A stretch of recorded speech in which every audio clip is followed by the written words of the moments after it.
This is a News 9 special report. Good evening, I'm Tom Griffith. Once again tonight, we bring you a recap of testimony and developments in the Pamela Smart Accomplice to Murder trial. Tonight, we will be with you for a half hour.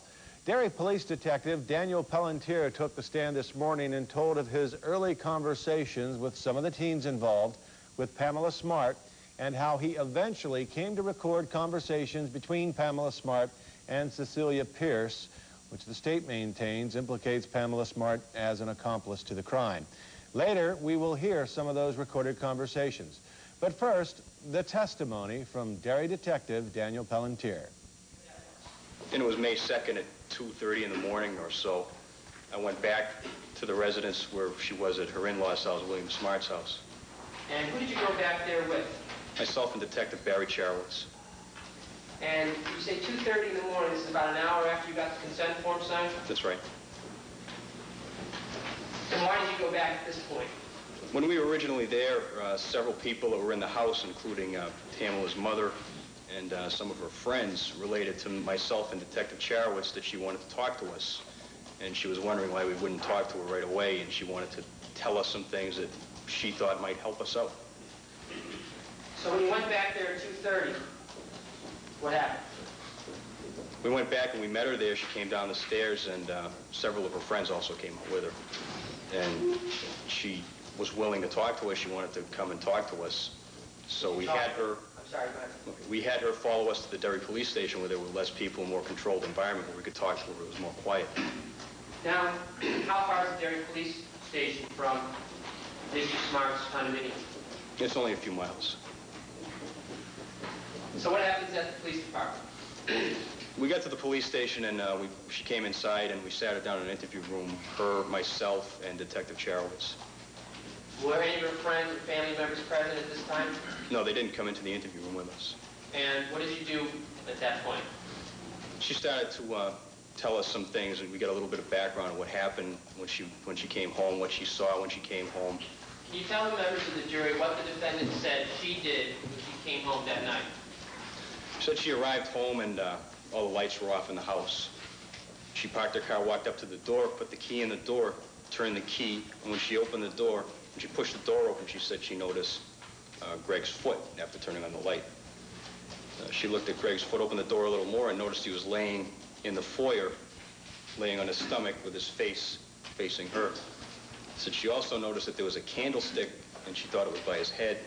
And she also noticed that there was what looked like a blue pillow by his head. And she also mentioned that she saw a speaker that was taken off a stand that was in the living room. And after she opened the door and saw this, what did she say she did next? She said she immediately, she knew that she shouldn't touch a dead body because of shows that she watched like Rescue 911 and shows of that nature. So she turned around. I'm sorry, go ahead. She turned around and she ran out of the building and she started to scream. Now, did the defendant say that she thought the body was dead? Greg was dead? I don't recall if she specifically said that. She said she knew she shouldn't touch a body. And then what did she do? Then she turned around and ran outside and she began to scream for help.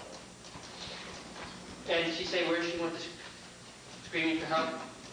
Yeah, she ran to a next-door neighbor's house, banged on the door, and she said she got no response from them. So she banged on another door, and finally someone came out. Now, after speaking to her on May 2nd, when was the next time you talked to her? It was May 3rd. And what was the purpose of speaking to her on May 3rd? We wanted to get a list of names of people that had been in the residence in the recent past that may have left fingerprints around the house for elimination purposes. When you say elimination purposes, what do you mean? Anyone that's a friend of hers, a relative of hers, or someone she knew that was in the house, we want to know if they touched anything. If we find their fingerprints in there, there's a reason why they're in there. And when you asked her for these names, she could provide them to you? Yes, she did. Can you tell us what names she provided you with at that time?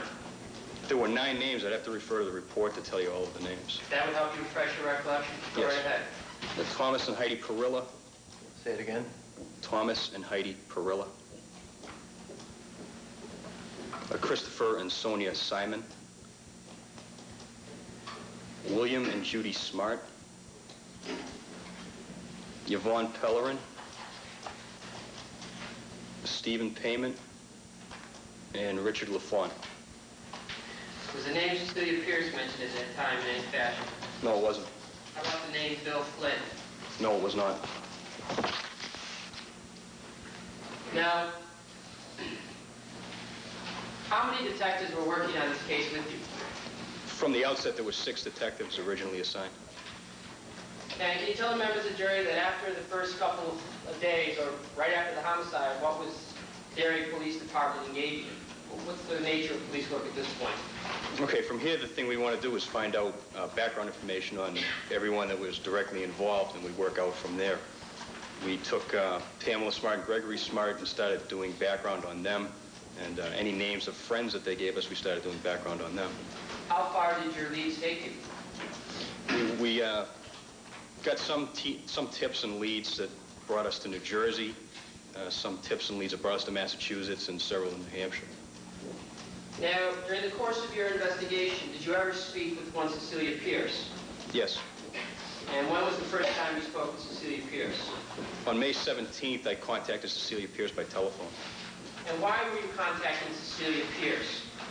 On May 9th, Pam Smart gave us Cecilia Pierce's name as a friend of hers that wasn't a common friend between herself and her husband. Now, did she contact you, or did you contact her on that day, May 9th? I don't recall which way it went. And what was the purpose of the information that she gave you about Cecilia? We asked for friends that weren't common between herself and her husband, friends that weren't friends of Greg's, that were specifically and exclusively friends of hers. And she gave you the name of Cecilia Pierce? Yes, and also the name of Ann Pierce. She mentioned Bill Flynn? No, she didn't. So when you called Cecilia Pierce on 5/17, did you eventually speak with her? Yes. Now, calling your attention to June 10th, 1990, were you working that day? No, I wasn't.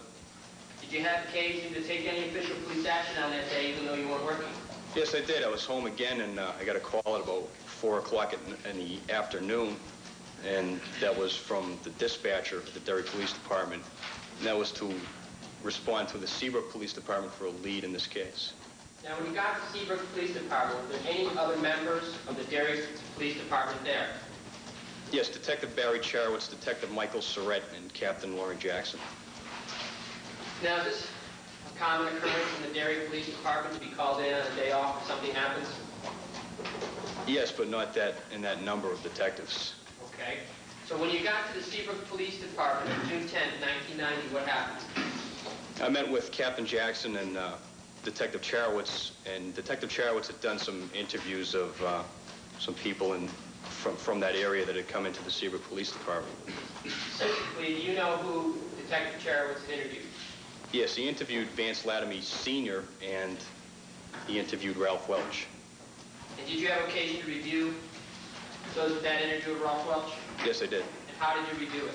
There was a videotape of the interview between Detective Charowitz and Ralph Welch that I watched when I arrived at the Seabrook Police Station.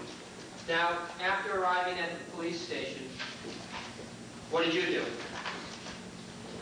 I also I watched all the interviews and started to put together some information for furtherance of the investigation. You said earlier that you also, one of the people you had an opportunity to speak with was Cecilia Pierce. That's right. Now, when was this interview with Cecilia Pierce?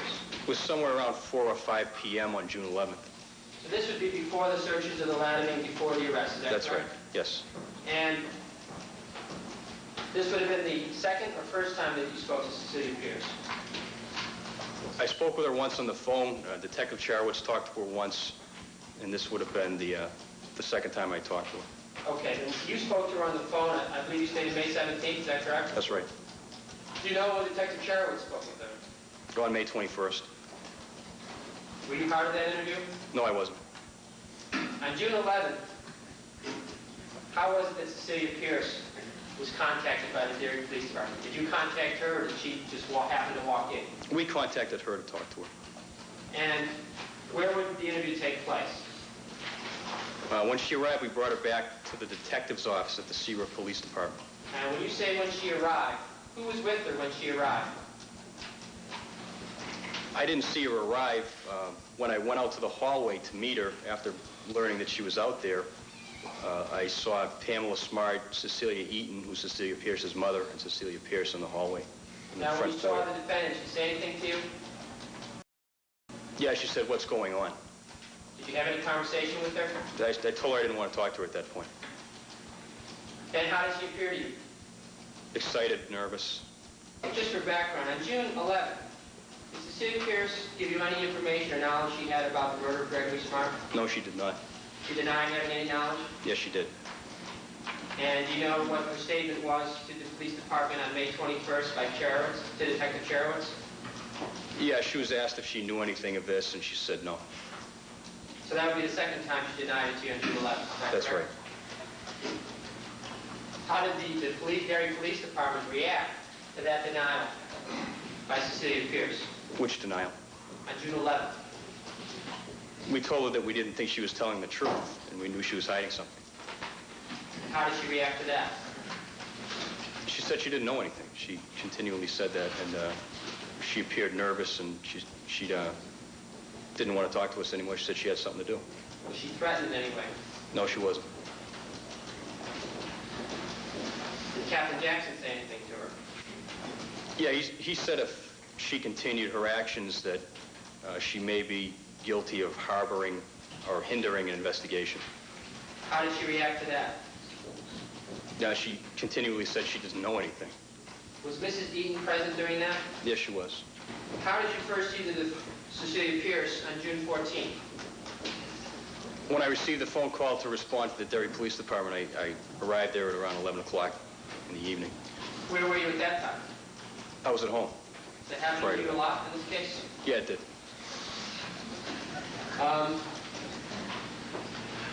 So after being called at home on 11 o'clock on June 14th, what happened when you got to the Derry Police Department? When I got there, I met Sergeant Byron and Captain Jackson of the Derry Police Department up in the detective's office. Cecilia Pierce was also up in the detective's office with her mother. And there was a representative from the Attorney General's Victim Witness Advocate office there also. What happened at that time? I met with Sergeant Byron. Sergeant Byron said that he had already talked to her somewhat on what she wanted to tell us, and that she had information linking Pamela Smart to the murder. Can you tell us what the purpose of your involvement with Cecilia Pierce was on June 19th? On June 19th, we conducted a one-party consent telephone tap at Cecilia Eaton, Cecilia Pierce's residence in Seabrook. When you say a one-party consent telephone tap, what do you mean? That's a telephone conversation that's recorded by the police in which one of the parties in the conversation consents to have that conversation recorded. And who was the person who consented in this case? Cecilia Pierce. Did you discuss that with her before doing this one-party consent telephone tap? Yes, on June 11th we had talked about with her. I'm sorry, not June 11th, on June 14th when she came to the Derry Police Department. After that interview, we had talked to her about possibly wearing a body wire or doing something of that nature. And when we come back, we'll hear portions of those recorded conversations.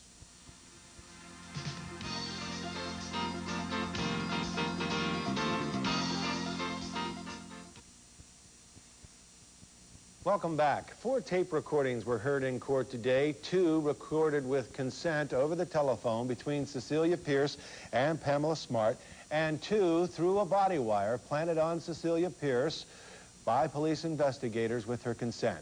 We want to remind our viewers tonight that the audio on these tapes is not good. It will require very close evaluation, but many of our viewers expressed an interest in hearing these tapes. Tonight you will hear portions of 2, the first from a telephone tap, the second from a body wire.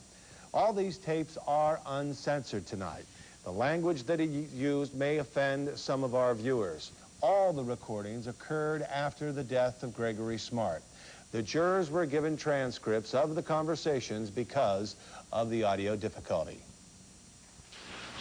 Your Honor, I would suggest at this time that everyone place on their earphones and make sure they are on and be ready to adjust the volume to their desired level.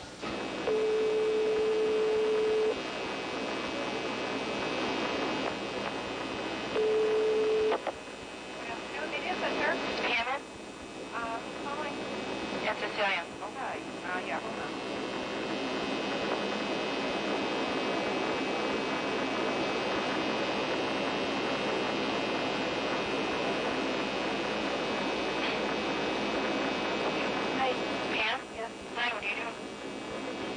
order and officer of the Hampshire. Listen, the Derry Police Department called me from my car phone. They're on the way here now to question me again. They said they have more questions for me. Can you hear me? Yeah. I don't know what to do. Yeah, question. What if they ask me again? Will you know again? You still want me to deny it? Well, but we weren't. What? We weren't. What? We weren't. No. Right. Answer that question. That's it, you know? Right. You know, you're not supposed to answer any questions about if they ask you about your opinion, you know? Like, so what did you think of Bill or something like that? Yeah. You're not supposed to answer that because you're only supposed to answer questions that are fact. Oh, really? Yeah. Okay. You need to not tell them that you don't want to answer that because it's just your opinion, you know what I mean? Okay. And your opinion shouldn't matter to them anyway. Right. That's the thing. They're probably just going to ask you about the time when you came over. Like, what did you do? Right? Well, I'll just say that it was just me and you except for that one guy, Rachel. It's hard to remember everything.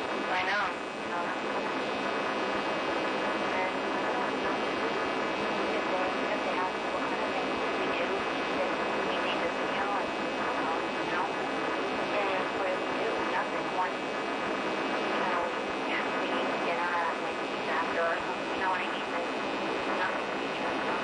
Yeah. They were going to call me. No, well, I hope you get Well, I guess the Los Angeles Tribune went to Dr. Donuts and talked to Masha and Michael.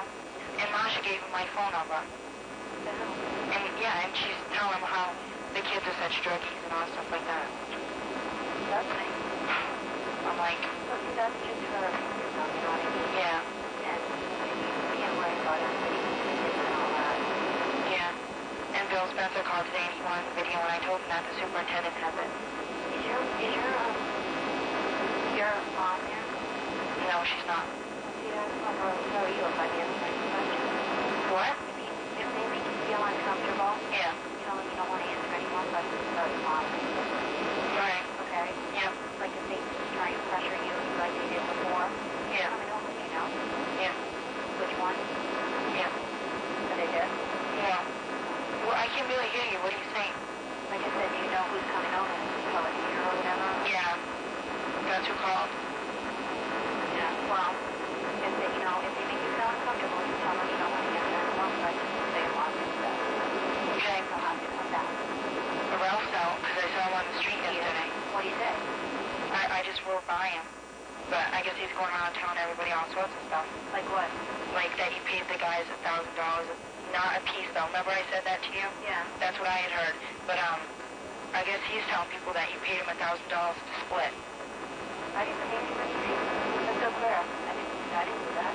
I know. But I mean, I can't exactly say, oh, I definitely know she didn't, you know? So that's what I mean. Well, you don't know. That's it, you know? All you do is work. Then Raymond's going around saying the same thing. Saying that you paid him for killing Greg, but... Well, Raymond's obviously wrong too. I was just what they were saying. What's Raymond saying? Have you talked to Bill or his mother? No.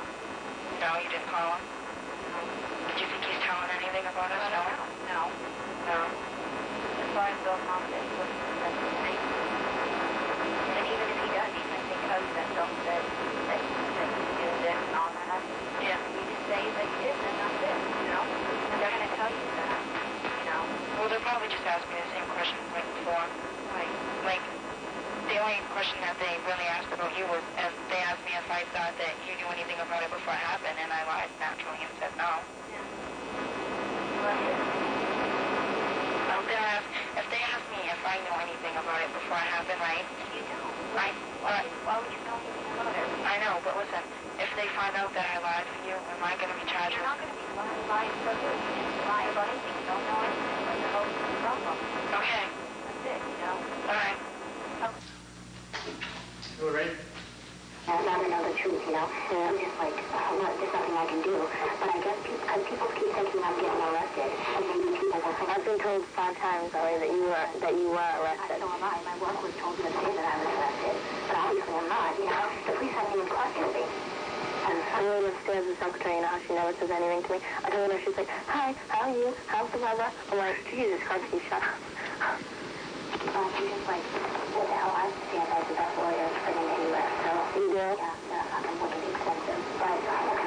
Obviously, you can afford it. Oh, I can't fucking do that. I need them.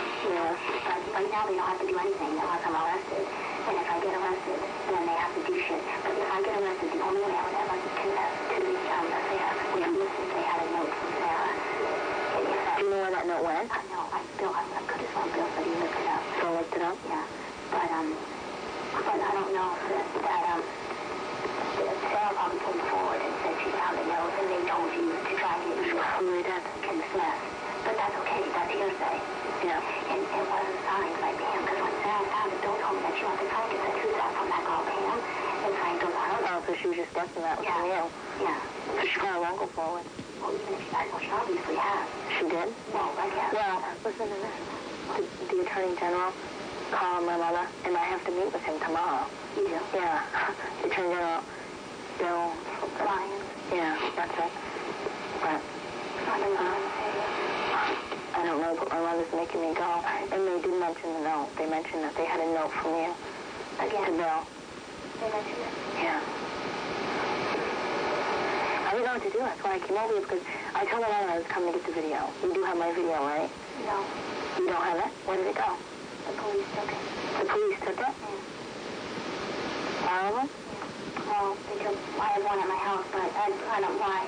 Because I just wanted my video. Well, you can't. No, then yeah. All right. You can have it some other time. All right. But especially because of all the shit, I really don't want it to get in any way. Yeah, I just wanted to show, because my Aunt Kathy and my Uncle Mike came out from Missouri. My cousin Tracy's waiting in the car. Well, sorry, but all I have to say is one other thing. That, the Attorney General, first of all, I want you to notice and just never forget this, okay? Yeah. In New Hampshire, you're not an accessory to murder if you know after the fact. Yeah. You're only an accessory if you know before the fact. Right. And you're part of the planning and the execution, okay? Right. So that's why Raymond is saying he didn't know anything before. Because he was part of the planning. Right. Right. You would be arrested right. So if you know after the fact, you're not an accessory. If they try and tell you that if you confess and say that you know before the fact and all that, don't believe that. Okay? That's not true. So they will fucking arrest you. And you will be an accessory. No matter what plea bargaining bullshit they tell you. I'm serious. Okay? Don't forget that, because my lawyer told me that. And that's the thing. If JR comes forward and says if I'm going down, Raymond, so are you, and says Raymond knew, then Raymond's going to be arrested. Even though Roddy Trump states evidence, he will be arrested as an accessory. I hope he is. You know, I hope that if they do get arrested, I hope that if they found guilty or anything, I hope Raymond does, because I want him, he deserves it. No shit. But I didn't know Ralph and Raymond were cousins. They are? I didn't know that either. They're going to get both disrespectful. They're going to get 25 in the fucking witness stand so bad it's not even funny. Did you Raymond just got out of jail? Yeah, I knew that. For what? Now, you don't say that. Then he just got, when he was looking for a gun, he thought that Raymond could get it for him. I don't know. Because, all I can say is that, so no matter what they try and make you talk about, I didn't know a damn thing. Well, all I knew was that I had to come and talk to you, because, I mean, I don't know what to do. I have to go talk to the Attorney General. I'm just sick of lying, you know. Well, you know, I'm just telling you that if you tell the truth, it's going to be an accessory to murder. Right. So that's your choice. And I'm like, what is your family going to say? They're going to be like, Cecilia, you know about it, you know? Yeah. People in the town's going to be like, fucking, you know, Cecilia, so how are you? Once you say no, they leave you alone. Once you say yes, they never leave you alone. You know? And that's the thing. You know, I know. It's too late now, though. You know. Did you now see what had happened? No. When she got her head just Yeah, well, like... I don't know, you know. Nothing was going wrong until fucking they told Ralph. So it's not even my fault. It's not stupid asshole that they told Ralph, you know?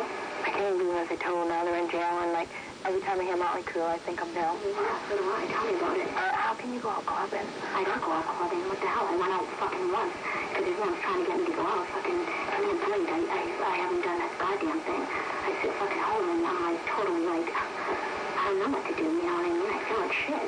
But it's not my fault. He is an asshole. I can't believe that he said that. I know, it's their fault. You told me you just went down and made a fucking statement and that you're I haven't even been down there. That's probably why I'm not there. That's what I said to Tracy. I just saw Cecilia Papagino the other day and she said she hasn't been questioned by the police. But who gives a shit? He's obviously a dick, you know, if you told him he had a job. He told me you had a Rambo knife. That's so clear. Why would I show him, you know what I mean? That's all. Well, obviously, I would never. He's the biggest liar. Well, could I be a fucking bigger liar if you think I'd kill you? But that's the thing, But now it's just like... I just go out and buy a parent, walk around with it on my shoulder. Yeah, so you can take a lie detector test, so try and change the questions. I'll just do what you said and change the questions. I wouldn't even take it if I were you. I know, but with my mother there, and I really have no choice, and I was like, if you're innocent... Yeah, but if you ask any lawyer in America, the lawyer would tell you not to take it whether you're innocent or not. Right. That's the thing. I mean, I don't know anything about lie detector tests, but I know every lawyer I talk to told me no matter fucking what, don't ever in your whole entire life take a lie detector test, because they can't even introduce this evidence. It's only used against you for further questioning. It's like if you show up as lying, they're going to fucking bludgeon you to death before you, they're going to question you for 90 hours. I know, I'm going to straight down. Right, exactly. Like Anthony Barnaby did in his fucking trial the other day. They questioned him for murder for 17 hours straight, and at the end, he fucking confessed. And the guy that just had 3 trials? Yeah. I can't believe he had 3 trials. He got off. My lawyers represented him. They did? And he's off? Yeah. After confessing, he's off? Yeah. He just got released yesterday. Jesus Christ. I know, good lawyers, huh? I mean, if she confessed, she'll get off anyway. Yeah, but you understand what I'm saying about accessory before the fact? Yeah. They bludgeon you to death for 3 fucking million hours, and they say to you, listen, if you tell me... Well, first of all, I already questioned you twice, and the second time, remember, I told you that man said that he would have me brought with whatever it's called, hindering evidence. He would have... Whatever it is. He said that I would be in big trouble if he said, this is your last chance. So now, I don't know what to do. But, I have to go there tomorrow. And not only that, but if you confess right now, they flip you apart on the witness stand anyways, because they'll be like, well, Cecilia, before this happened, you said you didn't know anything. Now all of a sudden you know something. You're better off to just stay with the same fucking story and not know anything, because then they finally leave you alone. The only reason that they think you know something is because that stupid asshole who called up and said, fucking, oh, Cecilia, and Pam, whatever. That's the only reason. Yeah. Who was that? Who's up there? I don't know. But, Jazz, investigator guy, he came to my house. He's good looking, but I didn't talk to him. He went to Cindy's house. He went, just some girl. They're going everywhere. Yeah. Cecilia Pierce will take the stand tomorrow to tell her story. Our live coverage of the trial can be seen beginning at 9:30 a.m. And you can see all the latest developments in the Smart trial on New Hampshire's News 9 at noon, 5:30, 6, and 11 o'clock. Have a good night.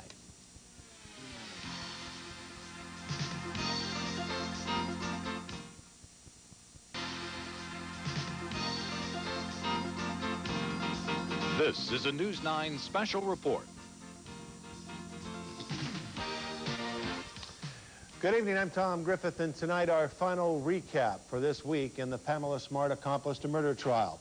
The state has rested its case after hearing the testimony of Cecilia Pierce, who was Pamela Smart's student intern and alleged confidant. Pierce was the 16-year-old who allowed investigators to tap her phone conversations with Smart and agreed to wear a body wire.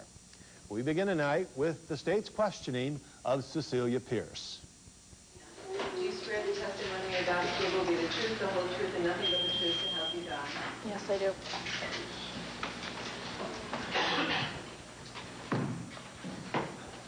Nice clear voice so that everyone in the jury can hear. Would you please repeat your name and spell your last name for the record? My name is Cecilia Pierce, P-I-E-R-C-E.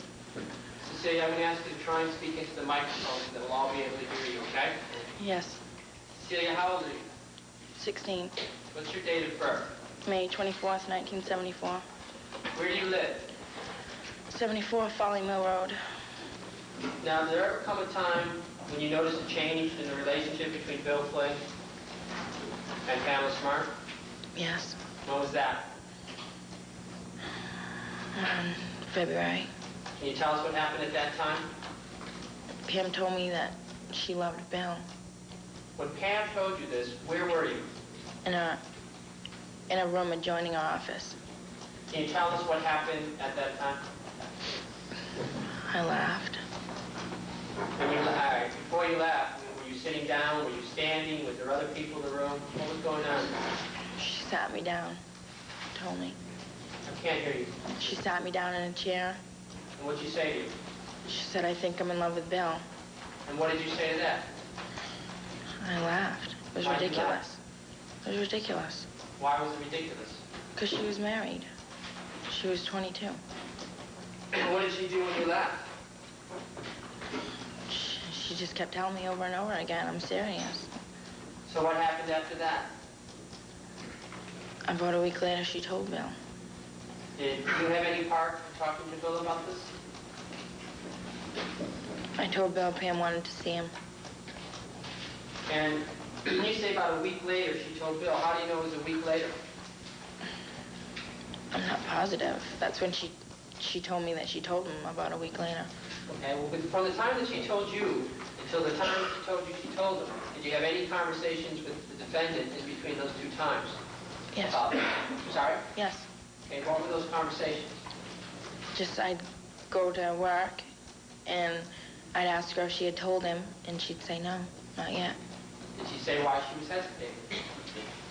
She didn't have, she just was working up her nerve, I guess. Working up to what? The nerve to tell him.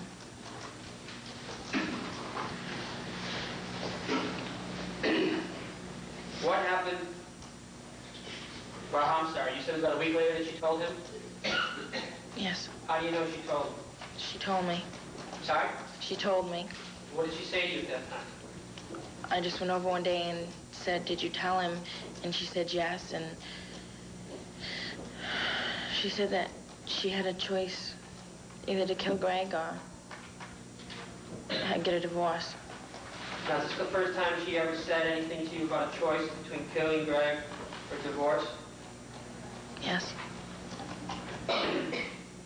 Now, after she told, what did you say to that? I told her to get a divorce. Did she say to you why she couldn't get a divorce? Because Greg would take the dog and the furniture, and she wouldn't have any money, and she wouldn't have a place to live. And when was this first time you had this conversation? About at the time she told Bill. When you say about the time, are we talking about the same day, a couple days after? Do you have any recollection? I'm not sure. After she had told Bill, did you notice any change in their relationship? Bill started coming over more often, and they were together more often, and Bill was always smiling.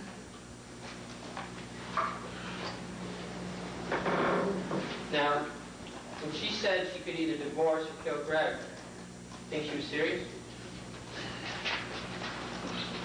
I thought that she was serious, but that she wouldn't do it or have it done. And how often were you having these conversations with the defendant at this time? Well, at first, it was just like every few days, and then it was every day. And what kind of things would you be talking about? What was going on so far, like what they had discussed last period, what her and Bill had discussed, and what they had decided upon. Things like to wear their hair tied back and to wear dark clothes and to make it look like a burglary. Did you ever see anything for yourself or hear anything for yourself which indicated the defendant was unhappy in her marriage? Yes. What was that? One day when I was going to Pam's office, 5th period, I walked in and she was on the phone, apparently arguing with somebody, and I looked at her and I said, Greg, and she shook her head yes, and she was saying something about getting a divorce, and then they started fighting over who was going to take the dog and the furniture and everything, and then she said, fine, take the dog, and she hung up, and then she said, I told her that was good, you know, that they were going to get a divorce, and she said, well, I don't know what to do. He's going to take the dog and the furniture, and she called Greg's parents she called Greg back and told him she was sorry because she didn't want him to call his parents because she didn't want anyone to know they were having trouble. Did she say that to you? Yes. And when did she say that to you? Right then? Yes. Now, when you walked in her office, this is her office at the media center? Yes. Was anyone else present for that? No, not that I remember. Do you know when this phone call conversation was? It was after she told Bill, after she had mentioned the murdering Greg, but I'm not sure exactly when. Did you ever see any physical contact besides the hugging and kissing between the defendant and Bill Flynn? Yes, I did. When was that? The week that I stayed at Pam's house. When was the week that you stayed at Pam's house? The week before Greg's death. And what nights did you stay there? Monday through Thursday. Now, when you were staying there Monday through Thursday, is this a school vacation or was school going on? I was in school still. And where was Greg Smart, to your knowledge? At school in Rhode Island. And who stayed there with you? Pam, anybody? Rachel stayed Monday night, and Bill stayed Tuesday night, and then we drove him home Wednesday and Thursday. He came over for a while, and then we drove him home. Sorry, came over what? He came over for a few hours, and then we drove him home. Now, Rachel, is Rachel Iman? Yes. Now, was Rachel Iman there on Tuesday, Wednesday, and Thursday? No. She was just there the one night? Yes. Was Bill Flynn there Monday night? No. Now, how did the defendant and Bill Flynn act in front of Rachel Iman? The same as they acted in front of Tracy. So what happened on Tuesday night? Bill came over, and we rented some movies. We rented 2 movies. And we watched 9.5 Weeks. And then Bill and Pam went upstairs, and I stayed downstairs and watched another movie. And what happened? Bill came downstairs to get a cup of ice. And... You see anything else? Yes. What did you see? I went upstairs and I saw Bill and Pam having sex. When you say having sex, is this Tuesday night you went upstairs? I'm not sure. What do you mean by you're not sure? I think it might have been Wednesday night.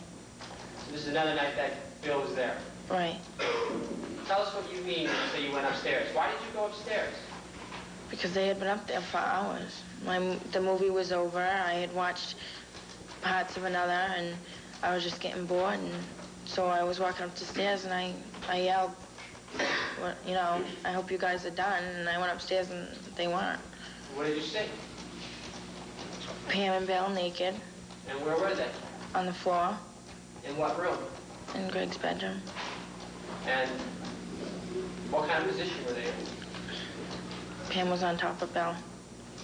And did you say anything to them, or did they say anything to you? No, I just ran back downstairs. Now, you mentioned earlier about the defendant telling you how to take a polygraph test. Yeah. What specifically did she tell you to do? She told me to take the question and to change it around in my mind, and so that I could answer the question I'd think I was answering it honestly, and that way it wouldn't show on the polygraph test. And when did she give you this information? When did she tell this to you? After I went to the police, and I told her that he had threatened to indict me, and she said that I'd probably have to take a lie detector test. Did you have any further involvement with the police? After? Yes. Yes. And what involvement was that? I did. They put a tap on my phone, and I wore a body wire. And when was the first time they put a tap on your phone? The 19th of June. And when did you first discuss that with the police? The 18th. And how did you feel about doing that? I didn't think it would work. Why? Because Pam had told me not to discuss anything over the phone because she was afraid her phone was tapped. Her work phone, her home phone. She said not to discuss it in her house because she didn't know if her house was bugged. When did you have these conversations with Pam? On June 10th, we did discuss it in our house. Most of the time, we discussed it in our office. And were these conversations with Pam before June 10th, after June 10th? Before. Now, Who was present at your house for this phone tap?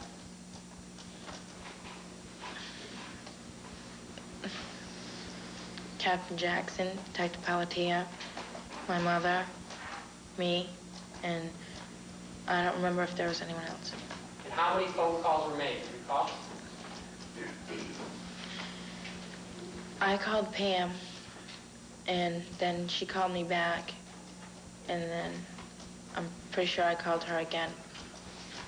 Now, before doing this phone tap, did you discuss it with your mother?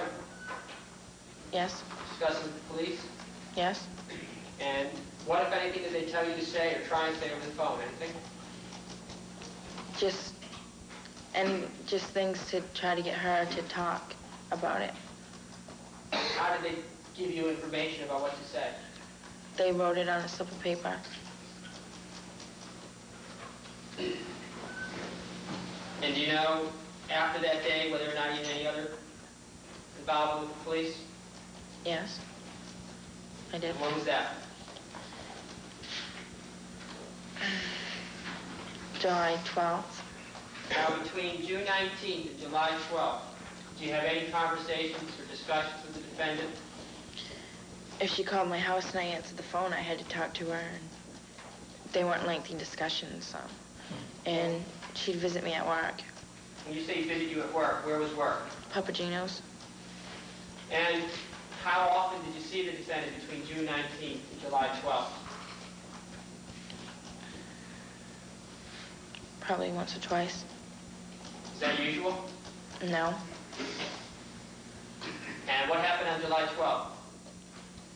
I wore a body wire and I went to Pam's office and discussed the murder with her. Before putting on the body wire, did you discuss your willingness to do it with the police department? Yes.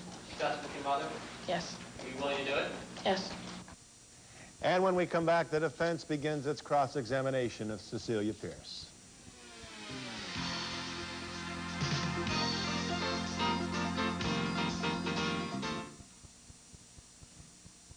Welcome back. The defense, in its cross-examination of Cecilia Pierce, questioned her about her alleged involvement in trying to secure a gun for the crime. Defense also brought out information for the jury that Cecilia Pierce has appeared on numerous television programs telling her story about the crime and has a $100,000 movie contract with the movie maker for her story. Now, attorney Mark Sisti and his cross-examination of Cecilia Pierce. Excuse me? Are you comfortable? Yeah. Let me try to help you remember timing a little bit with regard to Cindy Butt. That was the subject area that you were just asked about by the prosecution. Were you talking to Cindy Butt about this murder about the same time that you were attempting to get a firearm for Bill Flynn? I don't know what time I was talking to Cindy about it. Well, you said it was before the murder, right? Mm-hmm. And can we just estimate, was it in April? I don't know. Well, when did you know that a murder was going to take place? Around February or March. February or March? That's when I found out That's when you found out that a murder was going to take place, right? that's when I found out that Pam wanted her husband murdered. When did you start trying to get a gun for Bill Flynn to kill Greg Smart with? I don't know when the date was. You don't know what the date was? No. But Bill asked me if I knew where they could get a gun, and I told him 2 places. I never went looking for a gun for them. You never went looking for a gun for him? No. Okay. Bill asked you where he could find a firearm? I'm pretty sure, yeah. Okay. And what did you tell Bill? I told Bill that my father had a gun. Okay. And I told him that a girl that I worked with at Papagino's had a gun. Did you give Bill a call and say the girl with the gun, who has the gun in the car, is here at Papagino's now? Yes. Okay, now that was Bill that you called, right? I'm not sure who I called. It was Bill that came. Well, on direct, you told Mr. Maggiato that you called Bill Flynn. Did you call Yes. Bill Flynn? Yes, I called them. Did you call Bill Flynn? I think so. Okay. When we're talking about Bill Flynn, this would have been in what, March of 1990?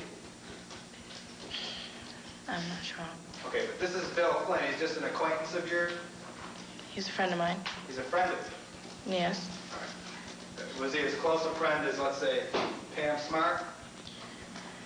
I don't know if Pam was really ever my friend. You'd have to ask her. Back when you were trying to find Her. Back when you were trying to find a firearm to kill Greg Smart with, did you consider Pam your friend? Yes. Okay. Was she a better friend in your consideration than Bill Flynn? Yes. But it was Bill Flynn that you called so that you could get the firearm to him, right? Yes, and Bill was getting a firearm to kill Greg for Right. Pam. Yeah, because that's what Bill told you, right? That's what Pam told me. Tell me about the conversation you had with Bill Flynn when you said, the woman with the firearms right here at the restaurant right now. I don't remember the exact conversation. Did he say he'd be right over? Yeah. Did he say he'd be right over because he just wanted to show Pam a firearm? No, he wanted to get a firearm. He wanted to get that firearm so he could kill Greg Smart, right? For Pam, yes. Not to show a firearm to Pam, just to placate her, just to say No. a firearm. Okay.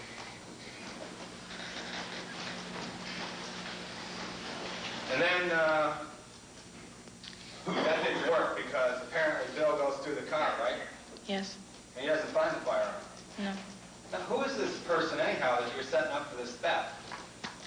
My friend Tammy. Your friend who? Tammy, a girl that I work with at work. All right, I mean, That I used to work with. does she know that you're setting up something so that somebody's going to steal something from her car? No. What's Tammy's last name?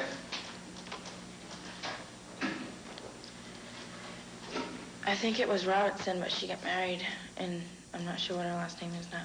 Did you ever tell Tammy that you were trying to steal a gun from her car? No. Oh.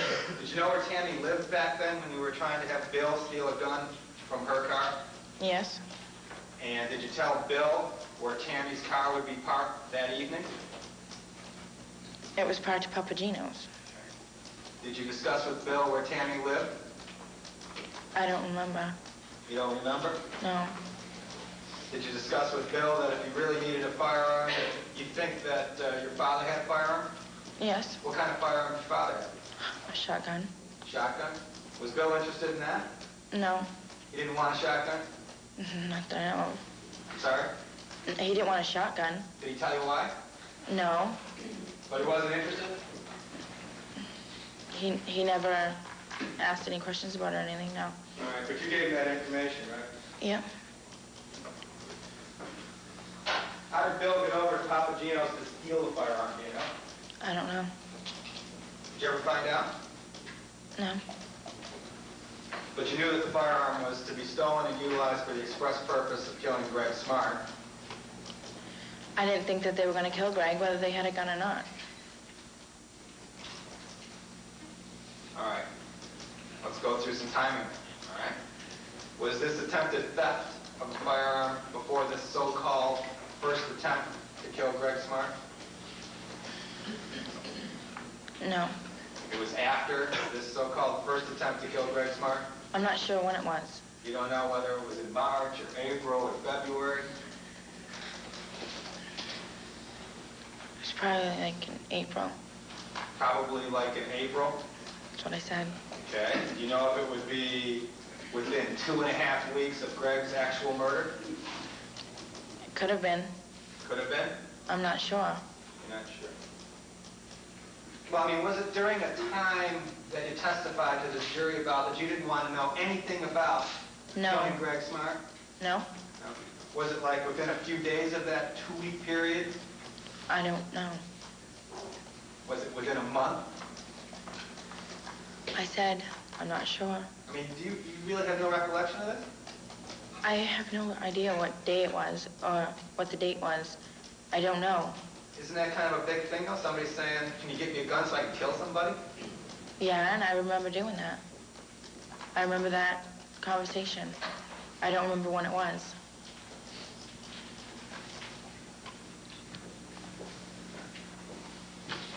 same topic. When you had this heart-to-heart, truthful conversation with the police on June 14th, 1990, did you discuss with the police that you were trying to get a firearm to kill Greg Smart? I don't remember. You don't remember? I don't think I did. But wasn't that the day that you told Mr. Maggiato and this jury that you were going to tell the truth to the police? Yes. But you didn't tell the truth to the police then? I told the truth as I remembered it. It was late at night. I told everything I could remember, and I did tell them. As soon as I remembered about that, I told them. Well, okay, I mean, like 48 hours later after you got a little rest, you could give them a call and fill them in? I don't remember when I told them. I just know I didn't tell them then. Well, who did you tell so that we can check it? I'm not sure.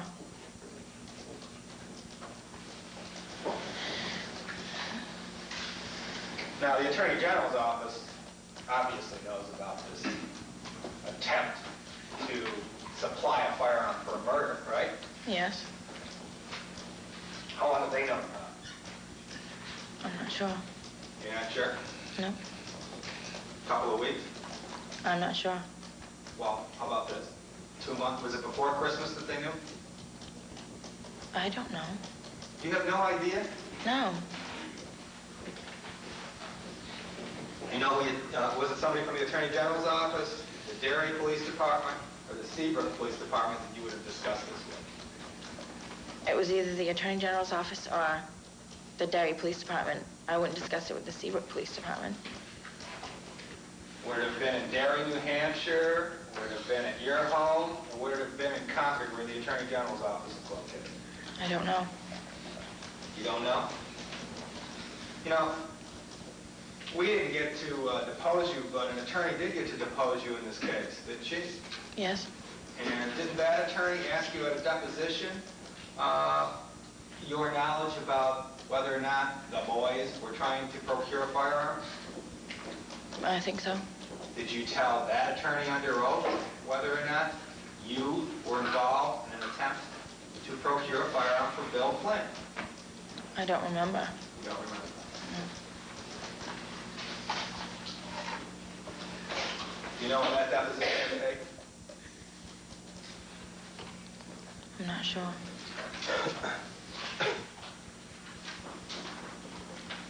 I told you it was taken on Saturday, September 29, 1990. Does that seem about right? I don't know. You don't know? I'm not Take sure. a look and maybe that'll refresh your recollection? Mm-hmm. Okay.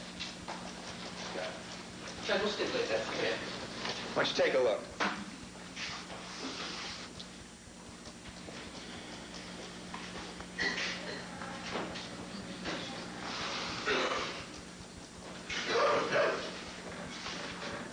You get to go over that?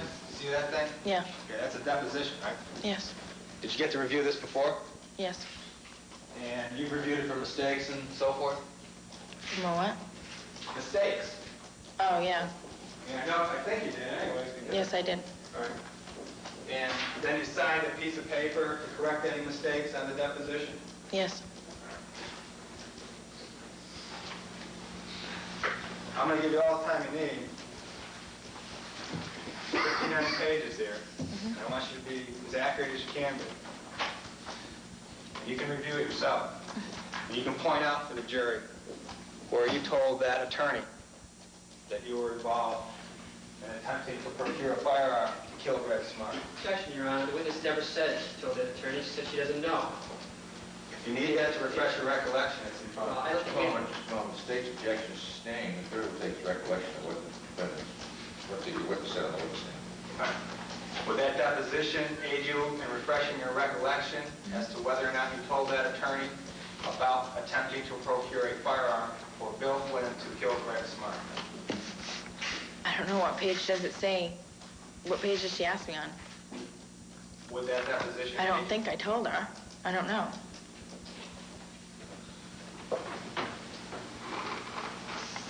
you? You didn't tell her on this deposition, right? I guess not.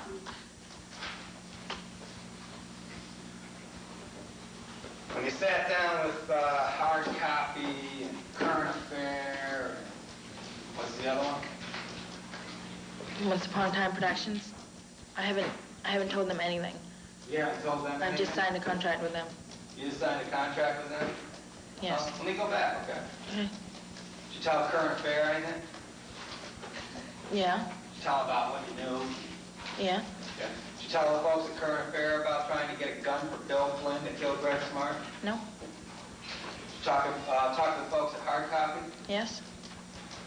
Has the Attorney General's office or any law enforcement agency said everything's okay, Cecilia? Don't worry about trying to get a firearm and kill somebody with? No. I mean, you haven't been given any kind of immunity or anything, have you? No.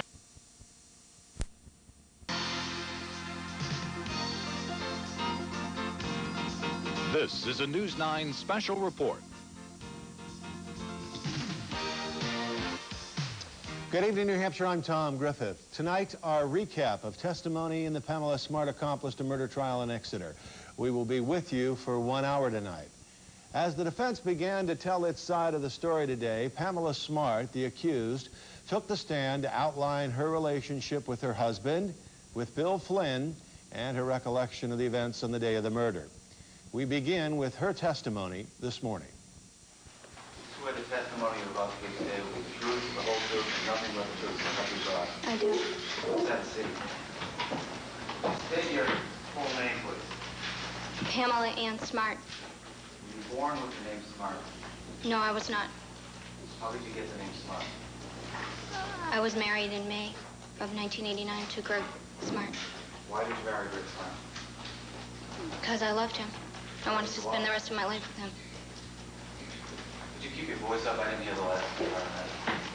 I said because I loved him and I wanted to spend the rest of my life with him. What was it about him that you loved? He was really kind and gentle, and he was fun to be around. Was your marriage happy? Yes. Well, why don't you tell us where you worked, where Greg worked, where you lived after you got married? I worked at School Administrative Unit 21 as Director of Media Services, and Greg worked at Metropolitan Life Insurance as an account representative. Right after your wedding, where did you live? In Derry, New Hampshire. Where? 4E Misty Morning Drive. Did you have any problems in your marriage? At what point? In the summer after your marriage? No. Did you have any problems in the fall after your marriage? No. In the winter after your marriage, did you have any problems in your marriage? Yes. Did you tell the people in the jury about that? Well, basically it started in December of 1989. What happened? There was a time when, I believe it was before Christmas, I don't know the exact date, when Greg didn't come home one night. And he came home the next morning. Was that something he did often? Never. Without me knowing where he was. What did you do on the evening when he didn't come home? I didn't even know he wasn't home till the next morning because I had gone to bed at about 10 o'clock, and he sometimes didn't come home till 11 or 12, or it mattered when he had appointments. I mean, most of the time he was home by at least 10:30, but I had fallen asleep at about 10 o'clock at night. Did you remember when you woke up the next morning and what happened? What time? Yeah. Well, I went to work that day, so I would assume it was probably around 6:10. Was Greg there when you got in? No, he was not. When was the next time you saw Greg that day? That morning, shortly thereafter, about 5 minutes after I woke up. Did you tell the jury what occurred then? He had come in the door, and I asked him, obviously, where he had been. And he had said that he had gone out after work with a friend, Bruce, from work, and he had gotten drunk and slept over at his friend Bruce's house. And I obviously asked him why he didn't call me and why he didn't tell me where he was, and he said because he knew that I would have been asleep, and he just came home the next day. Did you accept that explanation? No, I I didn't believe that. And I told him that I really didn't believe him. And he said that he was telling the truth and that he was tired and that he didn't want to talk about it and that he would talk about it later. But yeah, I was mad. Did the subject ever come up later on? Yes, it did. He called me at work that day. I went to work, and he called me at work, and I asked him where he had been, and again, he gave me the same story. Did you believe him the second time? No, I did not. How did you react when he told you again? I told him I would talk about it when I got home, that I didn't want to talk about it on the phone at work, because when I talk on the phone at work, there's other people around, they can hear. Did you talk about it at home? Yes, I did. Could you tell us about that? At first, when I got home, he told me the same thing that he had told me beforehand, and I told him that I just wanted to know the truth, and that no matter what it was, I just wanted to hear it. And he said that I wouldn't like the truth. So then I knew that he was lying. But he didn't come right out and tell me. It took him a long time to tell me exactly where he had been. At some point after that, did you have further discussions about this? Yes, I did. And this is at the same time when I got home from work that night. And I don't know, it was around 4:30, and it was before he went to work that night. And yes, he told me that he had been with someone else. How did you react to that? Mad. Get over it real quick? No. Tell me what. I argued with him about it. I told him that I couldn't believe that he would have done something like that, and he had said that he was drinking, that he didn't even remember. And I said that that was a poor excuse. How? Did you get over the whole thing quickly? No. I was devastated. I was very hurt. And he tried to talk to me about it, but I told him that I didn't want to hear it. I didn't talk to him for about a day. Did those events have any effect on your relationship with your husband? Of course they did.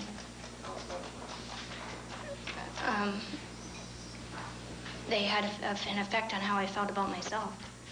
I don't know how to describe it. I didn't feel it as important anymore. And it obviously affected my trust in him. You know a fellow named Vance Latimer Jr., also known as JR? Yes, I do. I met Vance Latimer at the same point where I met Cecilia Pierce, which he was a student facilitator in Project Self-Esteem. Close friends with Vance Latimer Jr.? No. You know a fellow named Pete Randall? I mean, we saw him testify here, but did you know him back there at this point we're talking about? I knew who Pete Randall was, but I, in my life, had, I think, 2 conversations with him. Before that, I just knew that he was a friend of some of the students. What was the subject of, or the nature of the conversation you had with Pete Randall in your life? One conversation, well, actually, I don't know if I've ever spoken directly to Pete Randall. He was part of a conversation that I was in. One was about motorcycles. I don't really remember. You know, was Bill Flynn in this group? Yes, he was. What was the nature of your relationship with Bill Flynn in the fall of that year? Same as everyone else's, just acquaintances. You like him? Yes, I thought he was a good kid. What did you like from him? He was easy to talk to. Friendly. Do you have any shared interests? Yeah, he liked some of the same music that I do, and he played the guitar.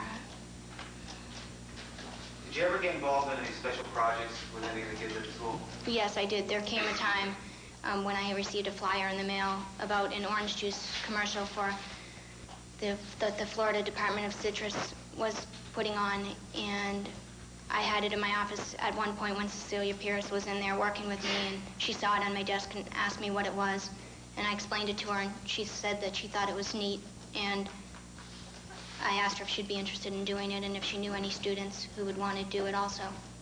Okay, and Who eventually got involved in putting this commercial together? At the beginning, it was Cecilia Pierce, Rachel Emond, Kevin Mort, Bill Flynn, and I believe another student, his name was Jeremy Thompson. What did you do? But it didn't end up with all those people in it. Okay, who did it end up with? What did you do? It ended up with myself, Tracy Collins, who is a friend of mine, Cecilia Pierce, Rachel Emond, and Bill Flynn. Did you ask Bill Flynn to be in it, or did he ask you if he could be in it? Cecilia asked him. What did he do in the orange juice commercial? What was his role? Well, all the kids worked on the planning of the project. It was a very involved project, everything from audio and video. We had lyrics, we wrote our own song, and all the kids worked on the brainstorming and the planning of it. And eventually, Bill did the camera work. He was the cameraman because I was just supposed to be guiding them through it. I wasn't supposed to actually be filming or doing the work. I was allowed to be in it, but I wasn't allowed to do the actual filming, so Bill did that. Where would you do the filming? What places? Excuse me? Where would you do the filming for this commercial? A variety of different places, including some scenes were done at Bill Flynn's house, some were done at the beach, Seabrook Beach, some were done behind Cecilia Pierce's grandmother's house, some were done in a street, all over. One was done at the Seabrook Recreation Department. Did you ever go to your own home for this scene? Well, originally we had planned to use a four-wheeler that Greg had owned for a scene, and Greg was going to drive the four-wheeler in the scene. And we went over to my house to do it once, but Greg had appointments and he couldn't come home like he thought he could. So we never ended up doing that scene. And who was with you the time you went to your house to do the scene? It was Cecilia Pierce and Bill Flynn. What time of year was this? It was during February vacation. How long did you work on this orange juice commercial for? I believe we started in January, and it was due into the Florida Department of Citrus on April 1st, so it would have been January, February, and March. Did your relationship with Bill Flynn ever change? Yes, it did. Why? How? Why? I don't know, but how? When we were working on the video, I was told from the beginning from Cecilia that Bill had a crush on me, and I didn't like him at first, but yes, I did. I did start to like him during the filming of the Orange Juice video. Did you ever tell him that you liked him? Yes, I did. Did you tell the people in the jury how that came about? Cecilia had said that Bill was talking about me and that she thought that I should talk to him. And I believe he came over to my office, and I had told him that I had known he had liked me and that I thought he was really nice and that I liked him too, but that I was married and that I was not interested in having a relationship with him. What was his reaction to that? He was surprised that I had liked him. But he didn't really say anything. He just kind of sat there. I'm not sure if you said this, but when was this call? February 5th. Did you kiss him on February 5th? No. I told him I didn't like him. Did there ever come a point in time when you did kiss Bill Flynn? Well, excuse me? Did there ever come a point in time when you did kiss Bill Flynn? Yes, I did. What happened between this February 5th when you told him that you couldn't have an affair at that point in time? What changed? My feelings. Describe what's going on. Well, I didn't set out to have an affair with him, but I did. And in February, I believe it was February 27th or something, it was during February vacation also. While I was over his house, we were working on the video. We were in his room, and he kissed me. And when we come back, Pamela Smart outlines the relationship that developed and her attempts to break it off.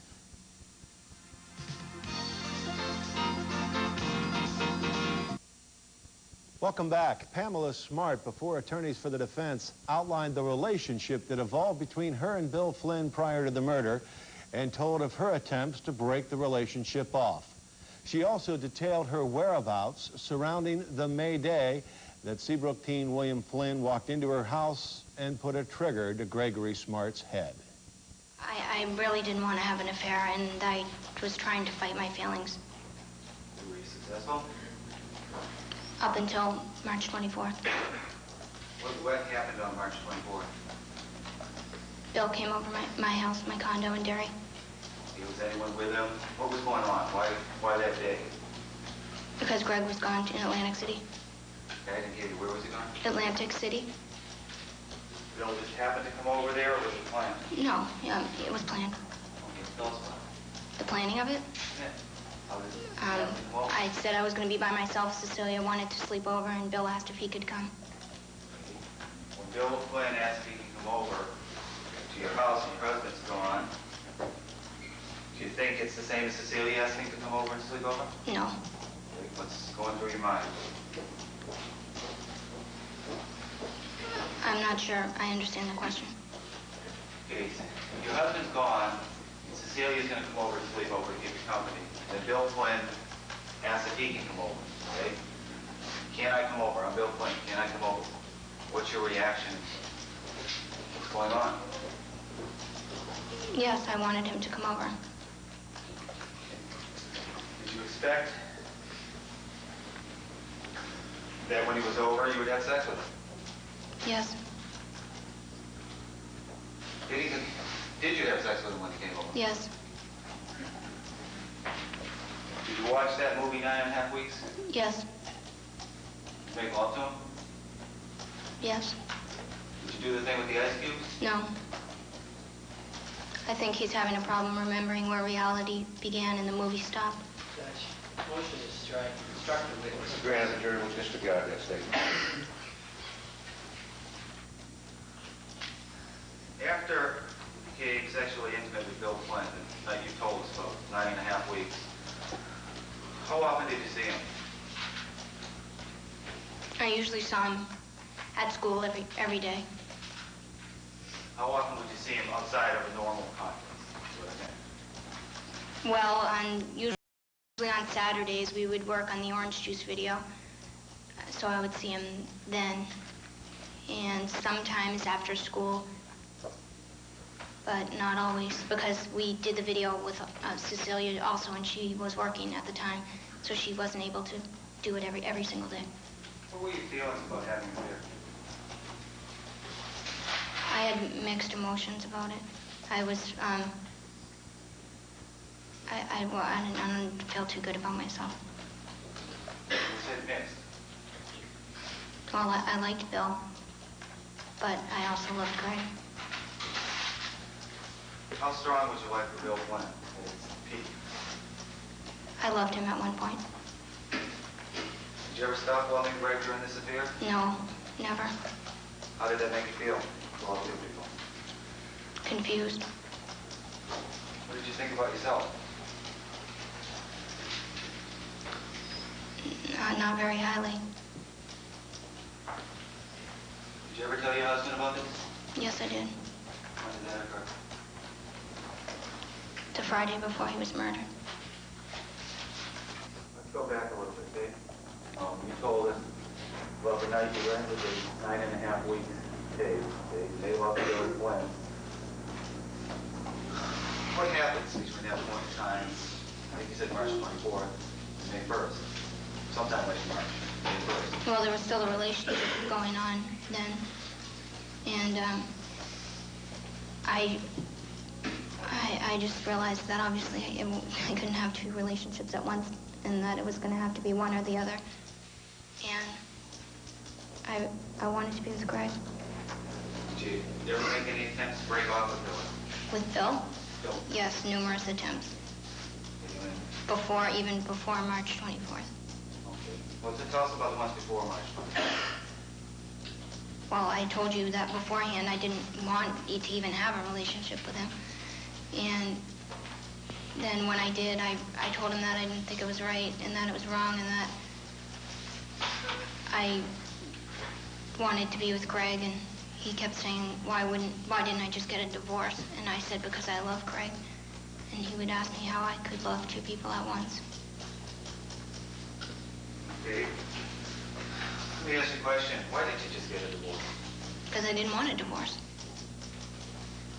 What would you get a divorce? Very smart. Everything you own, the whole world. What would you be losing? Everything he owned? Everything the two of you together own. What would you be losing? Did you own a house? No, we rented a condo. The things that we owned were owned jointly. The furniture, and he owned his own car, and I owned my own car, because I had had my car before we were married, so my car was in my name. And our bank accounts were in both of our names. How much money did you have saved up? Probably between $4,000 and $6,000 in the savings and the checking. Whose dog was Haley? How'd you get him? Whose dog? Greg gave him to me when I was graduating from college as a gift. It was my dog, I guess. Did you know whether or not Greg did insurance? Insurance? Yeah, life insurance on himself. I knew he had some life insurance, but I had no idea how much.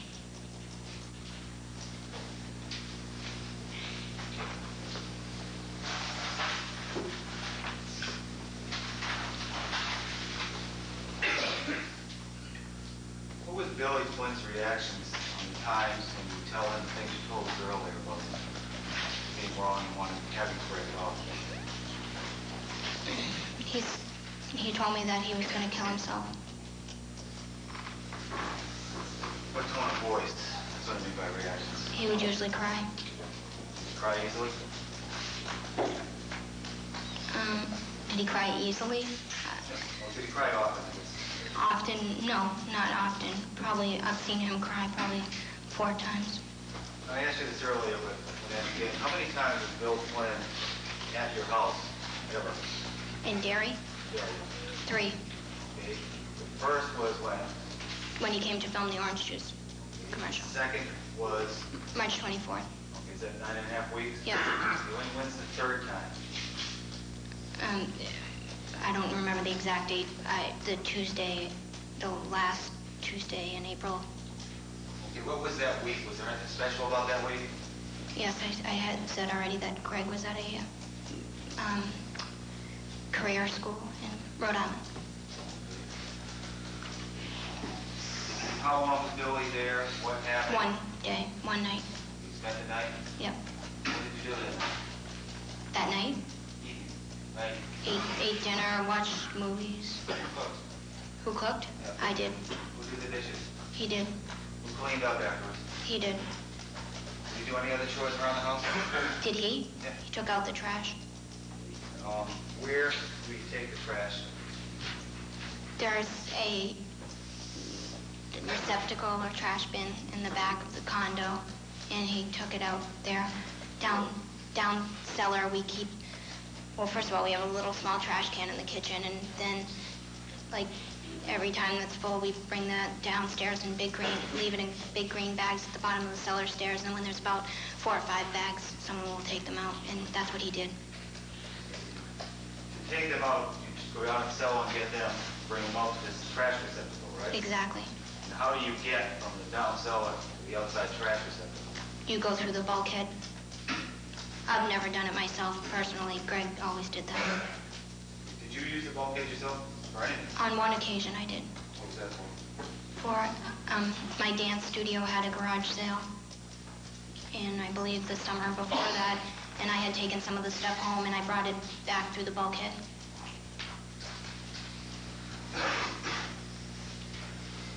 But Greg used it a lot. When he went riding his 4-wheeler with his friend Brian, they were all muddy. They used to come through the bulkhead almost every weekend. You heard Billy Flynn testify that he needed some bullets to kill your husband, and that you went to a bank, Hampton, Hampshire, I believe he said, movie theater, took out money, and he needed $30, I believe he said. Right. How much of those statements were true? None. Your Honor, the jury can determine what's true in this case. Well, I can say that I did never go to... Just a moment. Whether or not the statements are true, definitely true. Whether or not in her opinion, he made those, of course, she did what he testified to. She may answer that. But the truth of the matter, of course, was really... I take it the objection's overruled now. No, the objection's sustained in part. She may answer the question, but not the question, was the statement true? That's a matter for the jury. I did not ever give Bill Flynn $30 to buy bullets to murder Greg. Did you have a bank in Hampshire? Did I have a bank in Hampshire? No. Well, after the murder, I did, but not before the murder. Okay, before the murder, where did you do your banking? Where did Greg do your banking? His bank? Bank of New Hampshire in Nashua. Well, I just used the automatic teller machine card, but Greg was the one who made the deposits at the actual bank. It was near his work. What kind of accounts or account did you have at the Bank of New Hampshire? Both savings and checking. Whose name were on the accounts? Both of ours. Did you go to any automatic teller machine in Hampton? And so let's say Billy said it was shortly before the murder. Let's go a week before the murder. Did you go use any automatic teller machine in Hampton? Not that I remember. Did you write any checks by the Bill Flynn or for Bill Flynn during that period of time? No.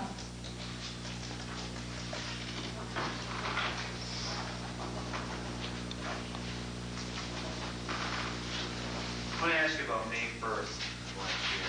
Do you recall how the day began? Yes, I do. I woke up with Greg, and I went to work late because I had a meeting that night, and I knew that I'd be working late, and that's usually what I did on days that I had to work late. And when we come back, Pamela Smart tells about the ride to Haverhill with the teens to pick up an automobile and about walking into her condominium to find her husband's body.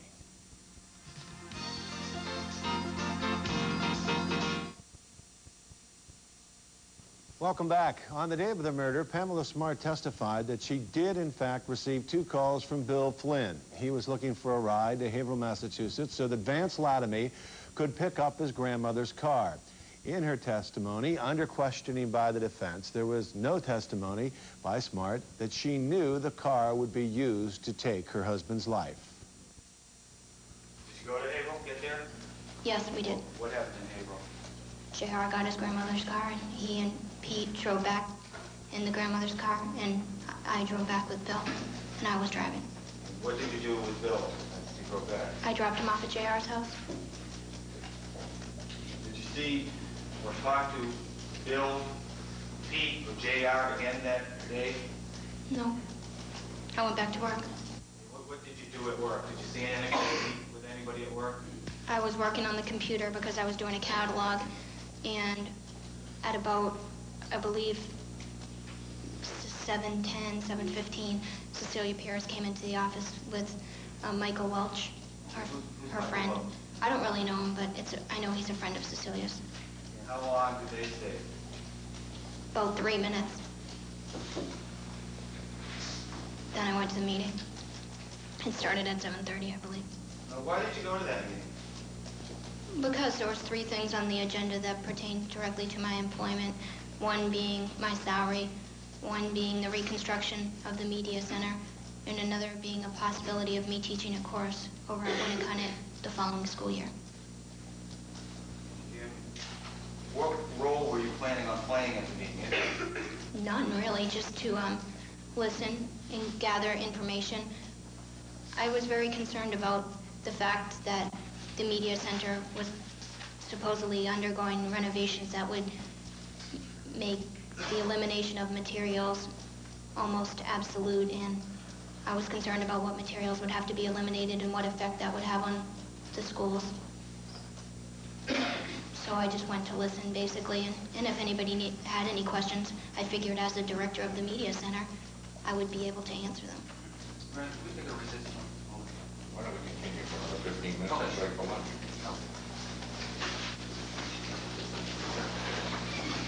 After the meeting, what, if anything, did you do? I believe Patty Weiser's husband, Cal Weiser, who's on the Winnicott School Board, walked me out to my car because it was dark, and usually someone would walk me out. And where did you go? Home. Tell us us what happened when you got home on May 1st, 1990. I drove up to the house, and I went into the garage, and I went up to the house, and I noticed that the outside lights weren't on. And I remember thinking that that was odd because Greg usually left them on when he knew that I was going to be late. But, you know, I didn't think it was anything major. I just remember thinking it was odd. And I walked up the steps and I put the key in the door, and when I pushed the door open, I turned on the light and I saw Greg. What did you do? Well, it all happened in a matter of, like, not even a second, I don't think. And I remember seeing things near him, like a candlestick and a pillow, and I remember the first thing I thought was to go get help. And I said Greg's name, and he didn't answer, and I ran out. It all happened really fast. It's hard for me to remember exactly in what order. Did you know Greg was dead then? No. I didn't know what was going on. I thought that someone was in the house still, though. I remember thinking that to run somewhere else and call the police. What did you do? I ran next door, and I started banging on the door, and no one would help me. It seemed like it was taking forever, and I was ringing the doorbell, and I was screaming, somebody call the police, someone help me. And they didn't come fast enough. I mean, they might have, but it just seemed like forever. And so I ran to the next door and started banging on it, and they didn't come. And I ran to the next one, and by that time, the girl was already coming down the stairs, because I guess she had heard me screaming. They let me in the house. They opened the door and asked me what was wrong. And I said, there's something wrong with my husband. Someone call the police. How long was it before the police got there? Like a second. I mean, apparently someone had already called 911 before this man did. What did you do when the police got there? Do you remember? Excuse me? Do you remember what you did when the police got there? I remember I went back outside the house, and there was all kinds of cars and people had come outside, and I remember everyone was asking me what was wrong. Everyone was saying, what's wrong with him? Is there something, did he have a heart attack? And is he have any health problems? And I kept saying that, no, I don't know, I was crying. And someone asked me if there was anyone that I wanted to call. And I said, call Greg's parents. And I gave them the phone number because they live right around the corner. While this was going on, what were the police doing? If you know, what did you see them doing where you were? I don't know, I was on the knees I was on my knees on the ground. I don't remember. I mean, I'm sure they were going inside the house, but... How long was it before the police came up and gave you any information? Before I got any information, the Smarts had arrived. Greg's brother, his mother, his father, in Greg's brother's car. And they got out of the car, and they were all still in their pajamas, and they were, like, jumping out of the car. And they were asking me, what's the matter? Where's Greg? And I was screaming that I didn't know what was wrong. And Greg's mother tried to go inside the house, but the police, they wouldn't let her inside the house because they were all outside blocking the stairs. And she was screaming that she wanted to get in, and everyone was screaming at me what was wrong, and I didn't know, and I was crying. And then the medical EMTs or whatever, the ambulance came, and 2 men went inside the house, and they came back outside of the house, and Greg's brother said, how come no one's helping him? And everyone was screaming, how come no one's doing anything? And a policeman came down the stairs. He said, because he's dead. You know what you did after that? No, I have no idea what happened, except for I remember being at the Smart's house. That was the next thing, and I have no idea how I got there. And when we come back, cross-examination by the state.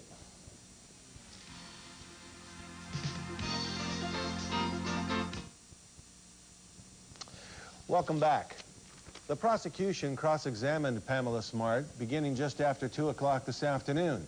The state went after Pamela Smart's statements to police after the murder with regards to her affair with Bill Flynn.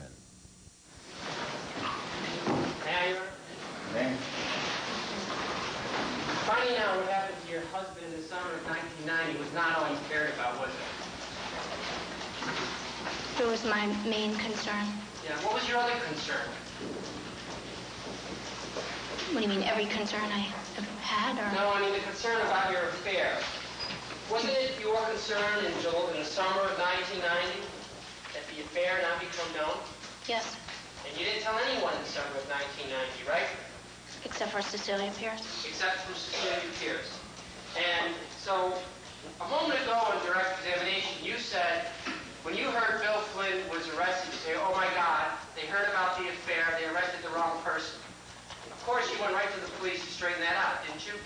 No, because I thought if the police knew that I had an affair with Bill, then they would automatically conclude that I was involved in the murder. So rather than get what you thought was the wrong person off and get him out of trouble and go and tell the police about the affair, you thought it was more important to keep quiet and keep the affair quiet. Is that right? Yes. So this was a conscious decision on your part not to tell the police about the affair. Right, and also the police never asked me. Oh, they didn't ask you. Oh, if they would have asked you, you would have told them, right? I can't speculate on that. I don't know. Well, tell us. What do you think you would have done if they would have asked you, hey, do you know any motive why Bill Flynn might have committed this crime? What you would have said? I don't know. If I was sitting in a room with police officers, I possibly might have told them. You possibly might have told them? Yes. Okay, so you think if the police would have asked you whether or not Bill Flynn had a motive to commit this crime, you possibly would have told them? Yes. That's not true, is it, Mrs. Smart? That's what I just said. It's the truth. Okay. Do you remember talking to the police on June 20th, 1990? Yes. Okay. Remember talking to the police at that time about motive for Bill Flynn to commit this crime? Possibly. I don't know. I don't remember. You didn't tell them about the affair at that time, did you? No, they didn't specifically say, did you have an affair with Bill Flynn either? Oh, no. I mean, they didn't hit the nail on the head. They didn't ring the bell, so you didn't confirm it, right? No. Is that what you're telling this jury? Yes, I'm telling this jury the truth, that I had reasons that I didn't want them to know about an affair. I'm sorry, Your Honor. I'm not denying the fact that I didn't want the police to know about the affair. I really didn't want anybody to know if they didn't have to. But it was a conscious decision, right? Yes, it was. Okay. Now, were you asked this question by the police, and did you give this answer? June 20th. Remember talking to them? Yes. This is after Bill Flynn's been arrested? Yes. Okay. Question. Danny Pelletier, remember him? Yep.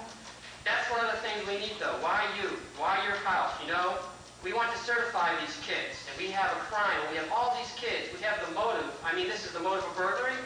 Is that what was he at your house looking around? This is your response. Huh. I can't answer that. I really can't. I don't know. I'd like to think not. I'd like to wonder if he was, why the hell would he wait all the way from February to May? I mean, that's a long time, you know? I would think it would have been, in fact, okay. So say I've already gone through, I'm sure you can imagine, I've gone through all these questions in my mind 5 million times. Exactly. And you did not tell them about the affair? No, I did not. Because they didn't ask? For two reasons that I just said. One, they didn't ask, and two, because I really didn't want anyone to know. Now, you come before this jury, and essentially you admit the affair. Yes. But you have no involvement in the murder of Gregory Smart. No. Isn't that exactly what you told Cecilia Pierce on July 12th, 1990 that you would do? That if you had to, you would admit the affair. Right. And under no circumstances would you admit your involvement. That's right. And that's what you said you would tell the jury if it came to that point, right? I don't know if I specifically said the jury, but that's what I would say. Mm-hmm. Now... I was speaking about the police, I believe. Mm-hmm. What was more important to you? Right after your husband's death? finding the killer of your husband or keeping the affair of Bill Flynn quiet? Finding the killer of my husband. And even if that was more important to you, you said that a week after the murder of your husband, you said to Bill Flynn, hey, did you have anything to do with this? No, I said you didn't have anything to do with this, Bill, did you? Did you tell any of the police at that time? That I had said that to Bill Flynn? No, that you had thoughts that Bill Flynn might have been involved. No. Okay. You never told anyone in your family, right? What, that Bill Flynn could have If you been? had an affair with Bill Flynn, maybe the police should look at Bill Flynn. Did you? No. Did you tell anybody in the Smarts family that, hey, maybe this kid did something to your son, or maybe the police should look at him? Did you tell anybody in Greg's family? No, because